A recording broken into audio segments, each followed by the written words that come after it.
Hello there. I'm Scotty, and you're not. And continuing TV adaptation week, we have Miami Vice. Okay, as I explained before, I've tried to watch this movie 2 times before, both before I moved out on my own, and I just couldn't get into it. Right? And this is the only one of these TV adaptations in which I have no experience with the TV show because I got confused. Um, for some reason, I thought that once I realized what Miami Vice, I said I saw a little bit. Well, that was Nash Bridges, the other Don Johnson TV show, and I watched a lot of those. And I was like, I thought, I don't know, I got confused, but I haven't really seen any of Miami Vice. So going in, I didn't know a few things. I watched Joe Blow's video on it, and I didn't know that Michael Mann was actually an executive producer on the show. So I guess he wanted to differentiate from the action comedies that were coming out like Starsky and Hutch and Dukes of Hazzard. But I actually think that this could have benefited from more comedy, especially since you have Jamie Foxx. I know Jamie Foxx had recently won the Oscar for Ray, and so he was trying to prove he was a serious actor and everything, but I don't think of a serious actor when I think of Jamie Foxx. I think of a comedian. I think of a funny man, and he has like one joke in this that's kind of meh, when he's like with Naomi Harris's character, and there's a sex scene, and he like pretends that he prematurely ejaculates, and he's like, "No, I'm just playing, and then it starts going again. I'm just like, eh, you know. Uh, the problem starts because I think like Michael Mann was the producer on the show, right? Executive producer. I think he intended that you would know these characters. People going in would see, oh, Michael Mann is directing this, so he has, experience. So it would be fans of the show who know he was involved and would watch this. But if you don't know anything about the show like me, and you watch this movie, you're not gonna know anything because it just starts. Like I don't think there's like a Universal logo on this. It just happens. You're in the club with Linkin Park playing in the background, and they're there and they're undercover and they're doing a job.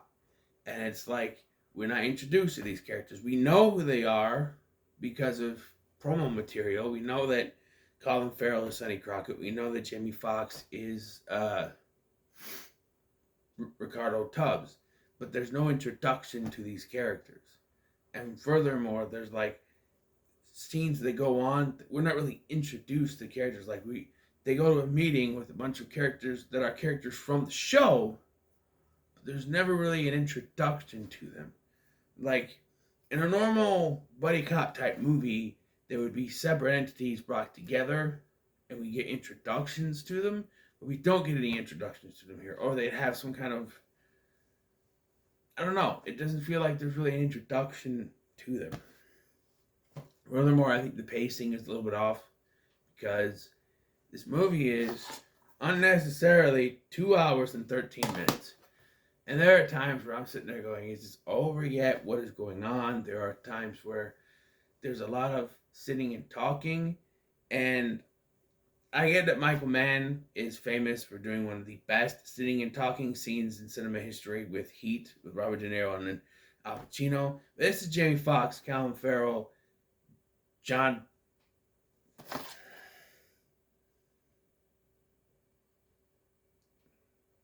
whatever his name is, John Ortiz, which by the way is on the back of the case. That's John Ortiz there with the sunglasses on. He's from the Fast and Furious and Fast and Furious 6, right? And he was in Alien vs. Predator Requiem, right? He's been in a lot of stuff. But I look at him back here with the beard and the hair, and I think he's Saeed from Lost, and that's not him.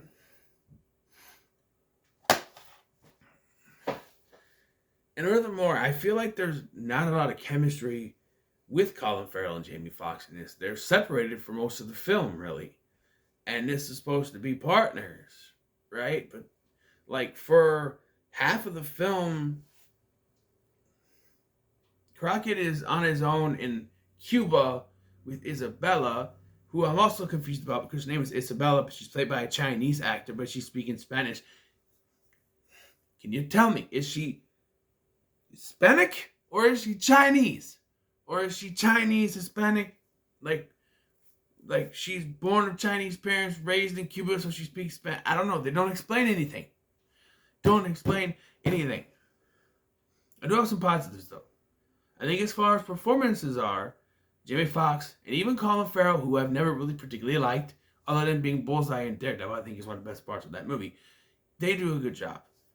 John Ortiz as the villain, I think does a good job. He's like the middleman, as they say, and is another villain, but he like usurps that and becomes the main villain by the end of the film, and I think it works. As far as the climax, I understand that they had a different climax planned, but something happened with Jamie Foxx or gangs or something, and weren't able to film in the location they were going to, so they scrapped that, put a new ending in, and it is kind of a lackluster kind of ending. Like, you get it revealed to Isabella that Crockett is undercover, and it's done very kind of meh, where she just sees the police shield and go, "Oh, you lied," or whatever, and he's trying to stop her from getting shot because she's freaking out, and then he like tells her to go hide, and then like it ends with Tubbs at the hospital with Naomi Harris's character, and she wakes up from her coma or whatever, and it's like it feels like something was cut there. Like there need to be more after that, or I don't know. It just sort of ends. There's a gun shooting in the finale, but it doesn't seem like a big finale to a movie, and it does kind of, like I say, it's very slow paced. I know it's based on a crime procedural, but it just, I don't know, it loses something to me. It just doesn't work. I mean, it's very serious, very gritty, and that's fine for this kind of movie, and it's honestly what Michael Mann does best. But I don't know, and I know the show was serious, but it also had the tone, like the whole 80s kind of thing. This is very much set in, like, they could have done like what they did with Starsky and Hutch. Starsky and Hutch, the movie, set in the 70s. They had set this in the 80s. It probably would have got the feel right, you know? But it's set in modern times, at least when this came out in 2006, which, by the way, is the year I graduated. And it has that music. So when I think Miami Vice, I think 80s. And I don't think Linkin Park, clubbing, Jamie Foxx, Colin Farrell mustache kind of thing. Although, like I said, I do think they do a good job in the roles. I just think, I don't know. Anything else to talk about? The romance. Look, I don't understand the sex scenes in this movie. They're very subdued. Like, they're very, like, it's an R-rated movie, but they're very subdued with the sex scenes. Like, the first one we see is, like, with Jamie Foxx and Naomi Harris, and you see a little bit, but everything is covered up. You see, like, half of Jamie Foxx's ass for some reason. I don't know. And then, like, there's another one between Crockett and Isabella, and that's also very subdued, very close up.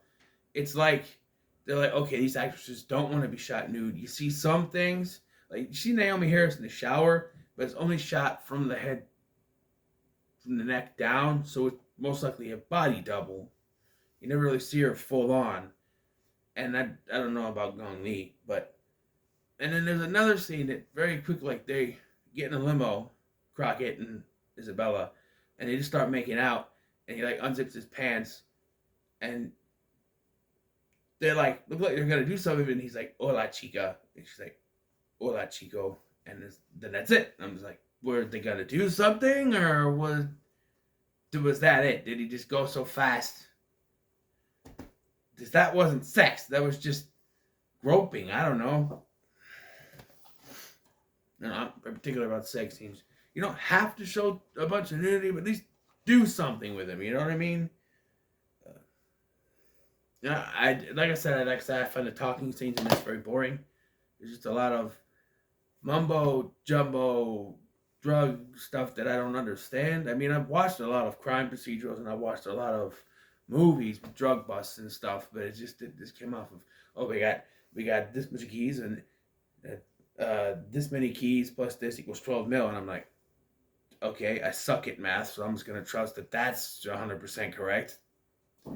You know, I don't understand that kind of jargon, but overall, it's fine, but it's not something I'm gonna reach for to watch again. So when it comes to Miami Vice, don't drop it. When it comes to Miami Vice, I would say it's just not worth your time. You know, it's not terrible, but it's not good. It's not great, and that's all I can say.